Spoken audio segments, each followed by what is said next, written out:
आज साइप्रस लिमासोलको गाउँतिर अनि पहाडतिर घुम्न जानु पर्यो भनेर निस्कियो र एक्लै निस्किँदाखेरि चाहिँ अब साथमा साइकल एउटा साथी बनाएर निस्कियो। बाटोमा आउँदाखेरि त माथि डाँडा जुन यो तपाईँहरू पछाडिपट्टि देख्नु भएको छ नि, यी डाँडाकाँडा हेर्दाखेरि सुन्दर लाग्थ्यो अनि रमाइलो लाग्थ्यो, त्यस कारणले निस्कियो। आउँदाखेरि यति पानी प्यास लाग्यो कसमसँग। त्यहाँ अब डाँडाकाँडामा चाहिँ अब कहाँबाट पसल होला होइन, पसल हुँदो रहेछ। अनि पसलतिर खोज्यो, पसल पनि भेटिएन।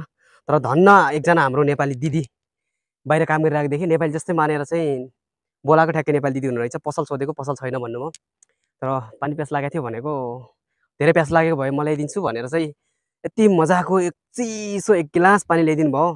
कसम यस्तो आनन्द भयो कि नत्र यो माथि डाँडामा यो तपाईँहरूको यहाँ बस्ने, यो डाँडाकाँडाहरू हेर्ने भनेको त्यो पनि त्यही आधाबाटोबाट फर्किन्छ जस्तो हुन्थ्यो होला जस्तो लाग्छ कि मलाई चाहिँ। तर त्यो दिदीलाई चाहिँ एकदम धर्म लाग्छ यार।